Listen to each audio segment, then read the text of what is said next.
বারান্দায় রোদ্দুর, বারান্দায় রোদ্দুর।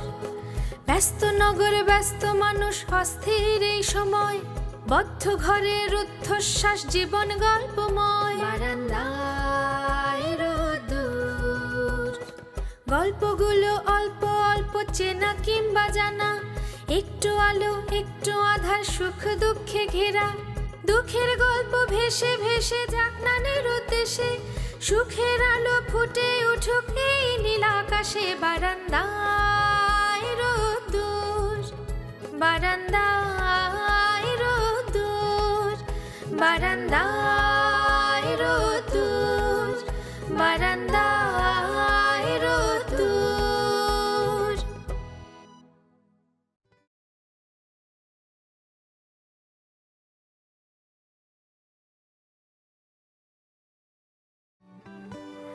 বজলুর বাবা, আপনি নাকি আজকে মাথা ঘুরে পড়ে গিয়েছিলেন? হ্যাঁ হ্যাঁ হ্যাঁ, প্রায় নাকি 3 ঘন্টার মতো মসজিদে শুয়েছিলেন। কে বললো? সাগর। সেই জন্য নাকি আপনি দুপুরে খেতেও আসতে পারলেন না। ফজলুর বাবা, আমি যে আপনার আয়না, সেটা কি আপনি জানেন? তার মানে কি? মানে আপনি যখন আমার সামনাসামনি বসেন না, আমি হুবহু আপনাকে দেখতে পাই। হ্যাঁ, আচ্ছা, ছেলের বুদ্ধি শুনে মিথ্যে কথা বলছেন কেন? দেখেন বজলুর বাবা, কিয়ামত ছাড়া আর ভূমিকম্প ছাড়া আপনাকে কিন্তু তাবিজ আনতেই হবে, এটা কিন্তু শেষ কথা। ঠিক আছে।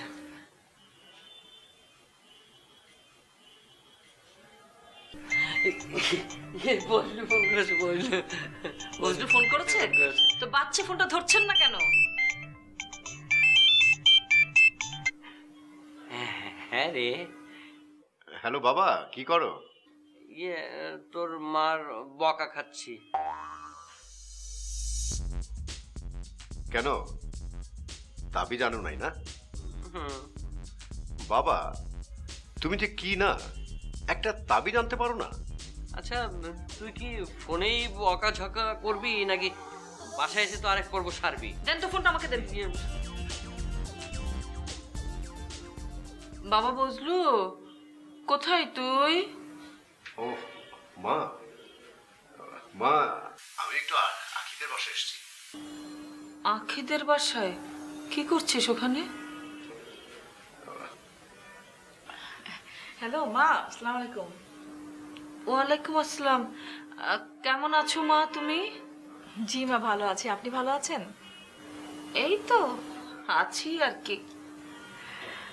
ইয়ে মা, আমি না আজকে জোর করে বজলুকে আমার বাসায় নিয়ে এসেছি।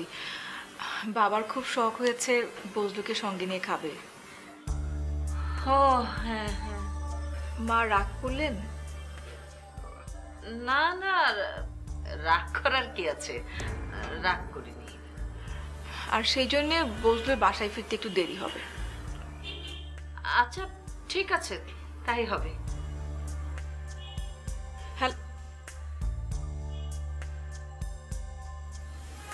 খেতে দিয়েছে, মা মনে হয় রেগে আছে। আরে ও কিছু না, তুই যা তো, যা খাবার আয়োজন করবি, যা।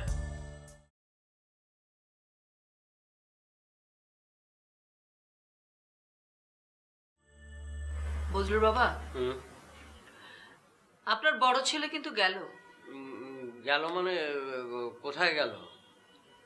সে আজ রাতে তার হবু শ্বশুর বাড়িতে হবু শ্বশুরের সঙ্গে খাওয়া দাওয়া সেরে তারপর বাসায় ফিরবে। এ কেমন কথা?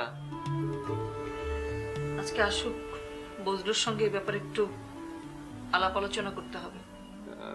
ব্যাপারটা আমার কাছেও ভালো লাগছে না। এত ঘন ঘন গেলে মান সম্মান আদর যত্ন কিছুই তো থাকবে না। তাছাড়া এখনো পর্যন্ত বিয়ে তো হয়নি, এত ঘন ঘন যাওয়ার দরকারই বা কি? হ্যাঁ তাই তো, এত ঘন ঘন যাওয়ার দরকারই বাকি। হয়েছে, একই কথা বারবার বলবেন না তো। না না,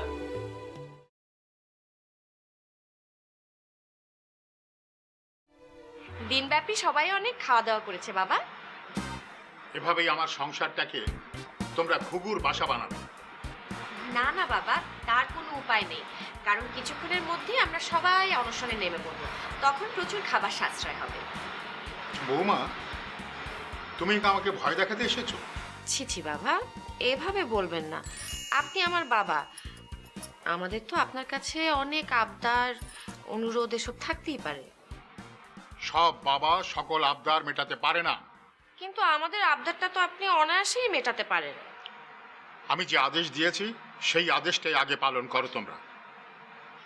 কিন্তু বাবা, আপনি আপনার অসমাপ্ত কাজের কথাটা বললেই তো সব ঠিক হয়ে যায়। আপনার উত্তরের মাঝেই তো আমাদের উত্তরটা লুকিয়ে আছে। তোমরা আমাকে প্যাঁচে ফেলে ঠকাতে চাইছো? আমরা তো চেষ্টার কোনো ত্রুটি রাখিনি বাবা, একটার পর একটা উত্তর নিয়ে আপনার কাছে আসছি, আর আপনি কোনোটাই সঠিক নয় বলে আমাদের পাঠিয়ে দিচ্ছেন। উত্তর সঠিক না হলেও আমাকে সঠিক বলতে হবে। তাই তো আমরা ভেবে দেখলাম যে আপনারও একটা অসমাপ্ত কাজ আছে, সেটা বললেই আমরা আমাদের অসমাপ্ত কাজের কথা বলতে পারবো। আমি বলবো না। বাবা, আমরা কিন্তু সত্যি সত্যি অনশনে যাচ্ছি। I don't care. আপনার স্ত্রী, পুত্র, কন্যা সবাই কিন্তু আপনার সামনে অনাহারে থাকবে বাবা।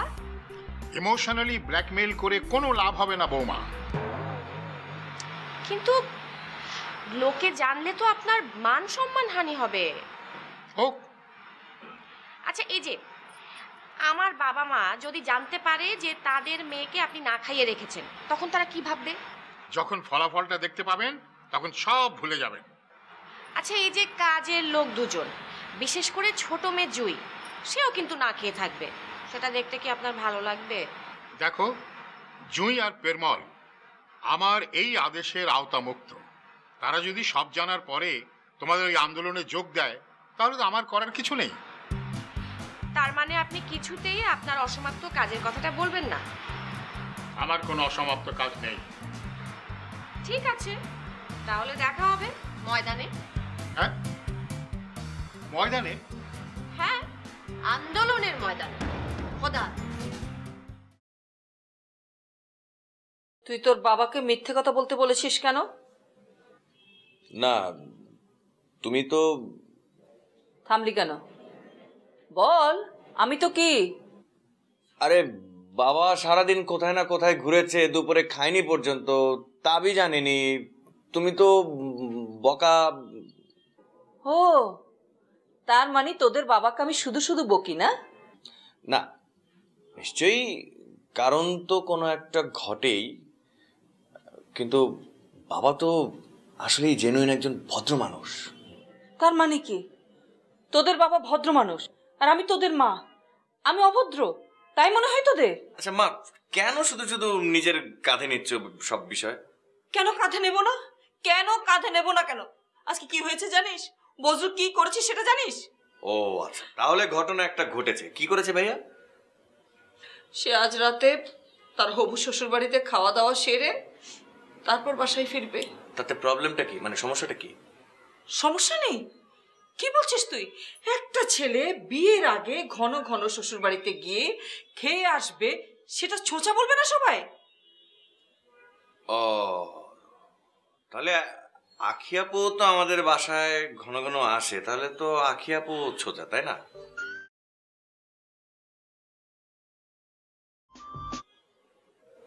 ফোনটা ধরলি না কেন? কেটে দিলি কেন? না না, পরে কথা বললেও হবে, অত ইম্পর্টেন্ট কিছু না।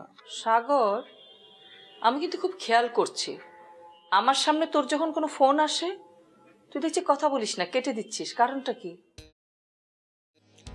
অফিসের ফোন, তোমাদের সামনে কেন কথা বলবো শুধু শুধু? রাতের বেলায়ও তোর অফিসের ফোন আসে? হ্যাঁ আসে না, মানে থাকে না, কত মানুষই তো থাকে, আর অফিসে কত কাজ। ও, সবাই রাতে অফিসে কাজ করে, শুধু তোকেই ছুটি দিয়ে দেয়? হ্যাঁ, আচ্ছা মা, কি শুরু করলে বলো তো? মানে ভাইয়া না আসলে কি আমাদেরকেও খেতে দেবে না? খেতে দেবো না কেন? আয় দিচ্ছি।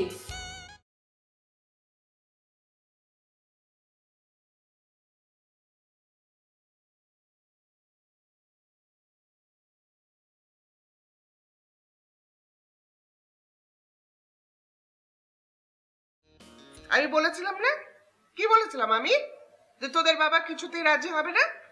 কিন্তু মা, আমরা অনশন করলেও রাজি হবে না। মা, আমরা তো অনশন শুরু করে দিয়েছি, তাই না? তোর কি মনে হয় ভাত খাচ্ছি বসে বসে? না মানে আমাদের হাতে তো ওরকম কোনো প্লাকার্ড কিছু নাই। প্লাকার্ড?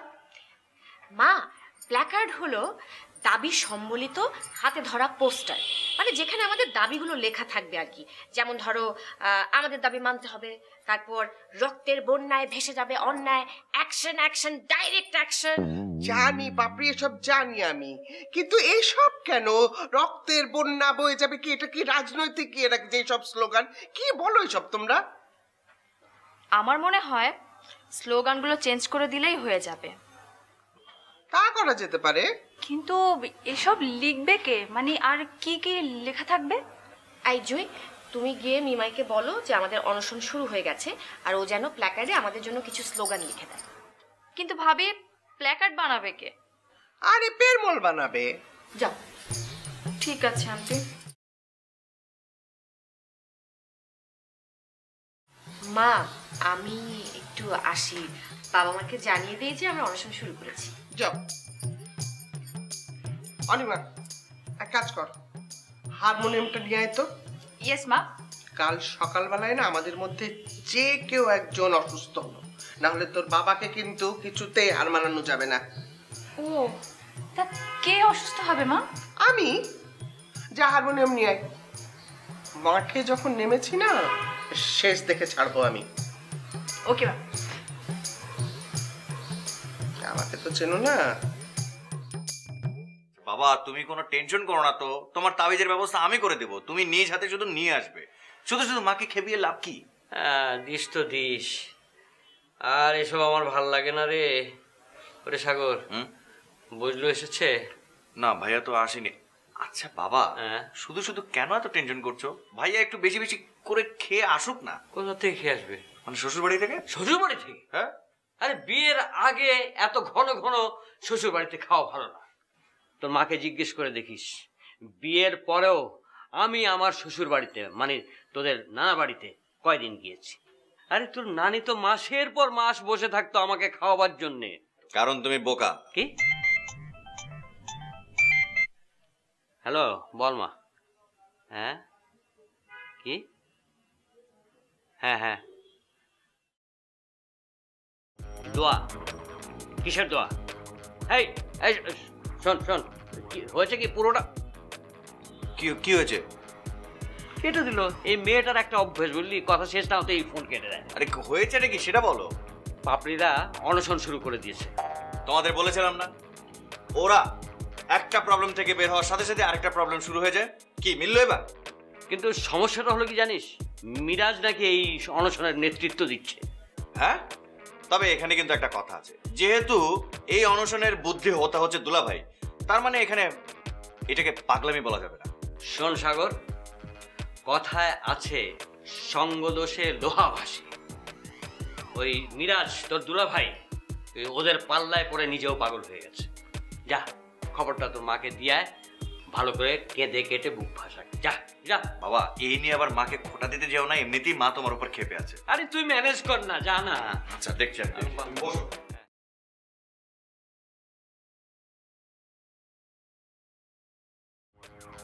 আচ্ছা মিমাই, একজন সেলিব্রিটিকে দিয়ে আমাদের এই অনশন পর্বটা শুরু করানো যায় না?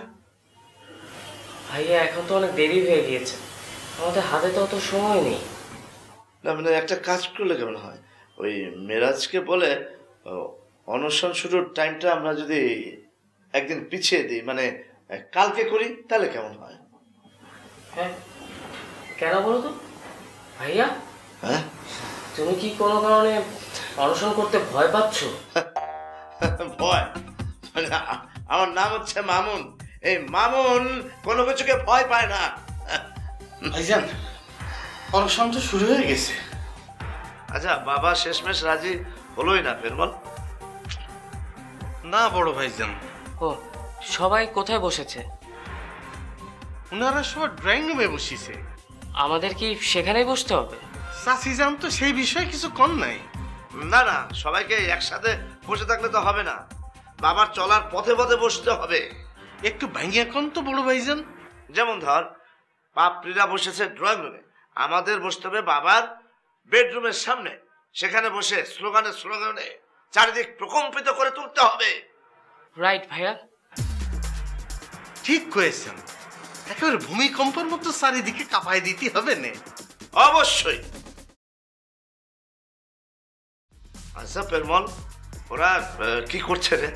আমারে পিলা কাঠ বানাতে কয়েছে, আর ছোট ভাইজানরা কয়েছে মার মার কাট কাট কিছু স্লোগান লিখে দিতি। তারপর সেই পিলা কাঠ নিয়ে সবাই ড্রয়িং রুমে বসবে না, আর বড় আপামনি কি জানি একটা গান গাবে না। সাব্বাস, আমরা আসছি। হ্যাঁ বন্ধুরা, দেখা হবে মাঠে ময়দানে। পেরমল, প্রস্তুত হও। আমি তো প্রস্তুত হয়েই আছি, কিন্তু ভাইজানগণ, আপনাদের কি চিনা জানা কোনো সাংবাদিক নাই যে এসে আমাকে ভিডিও করে টেলিভিশনে দেখাবে না? আমার তো নেই। না, আমারও কেউ নাই। মুশকিল হয়ে গেল, আমার তো শিরাম জানা শোনা তো নাই। তাহলে তো অনশনটা একেবারে নিরামিষ হয়ে যাবে না। ভাইজানগণ, একটা বুদ্ধি পাইছি। আপাতত আপনারা আপনাদের মোবাইলটা সাথে নিয়ে নেন, সেলফি তুলে তুলে পোস্ট করে দেবেন। Good idea. আরে বিমা, এটা তো আমার মধ্যে ছিল, পেরমল আগেই বলে ফেলেছে। তাহলে সবাই প্রস্তুত হয়ে যাও। জাগো বাহে কোনটা সবাই, জাগো বাহে কোনটা সবাই। না সাগর, কি হবে এখন? বল না বাবা, কি হবে? মা মা তুমি অহেতুক চিন্তা করছো। আমার মেয়েটা না খেয়ে আছে, আমি অহেতুক চিন্তা করছি। তোদের মনে কি কোনো দয়া মায়া নেই? মা, এটা তো স্রেফ আপুদের নিজস্ব পাগলামি। পাগলামি বলিস আর যাই বলিস, আমার পাপড়ি সে তো না খেয়ে আছে, আমার জামাইটা না খেয়ে আছে। একটা কিছু কর না বাবা, একটা কিছু কর। আমি এত রাতে এখন কি করব? ফোন, একটা তো অন্তত ফোন করতে পারিস ওকে। একটু আগে আপু ফোন করলো না, বললো না যে রাতের খাবার খেয়ে তারা অনশন শুরু করবে। সকালটা তো হতে দাও। এই সব কিছুর জন্য একজন মানুষই দায়ী। কে? তোর বাবা। কি বলছো তুমি আবুল? এর মধ্যে আবার বাবাকে টানছো কেন? বাবার কি দোষ? টানবো না, সময় মতো যদি তাবিজ টেনে দিত এই অশান্তিগুলো তার হতো না। মা, তুমি যে কি বলো না তুমি। আপুরা না মানে হুট করে ঝামেলায় পড়ে না, তাদের ঝামেলা তারা নিজেরাই ক্রিয়েট করে। অতএব এই তাবিজ কবজ, ঝাড়ফোঁক, জাদুটনা কোনো কিছুতেই কোনো কাজ হবে না, বুঝেছো? চুপ কর, বাপের চেলা হয়েছে সে। আচ্ছা ঠিক আছে, আমি তোমার তাবিজ এনে দিব। ওকে? সত্যি এনে দিবি? সত্যি বলছিস এনে দিবি? সত্যি এনে দেবো। হলো, এবার চুপ করো। কি করে চুপ করে থাকি বল?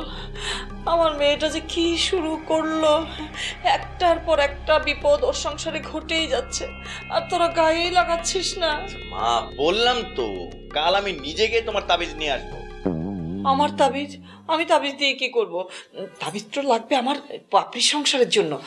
শোন না বাবা, তুই কালকে সকালে উঠে হুজুরের কাছে যাবে, হুজুরের কাছ থেকে সব কিছু বলে সংসারের অশান্তি সব কিছু খুলে বলবে। খুলে বললে হুজুর একটা তাবিজ দেবে, তাবিজটা নিয়ে সোজা চলে যাবি। এই শোন না, সোজা চলে যাবি পাপড়ির বাসায়, পাপড়ির হাতে দিবি, হুজুর যা যা বলবে সব বলে আসবে। পারবি না বাবা? হ্যাঁ পারবো পারবো। আল্লাহ জানে কপালে কি আছে, আমার বাপের কি হবে। আনিস কিন্তু।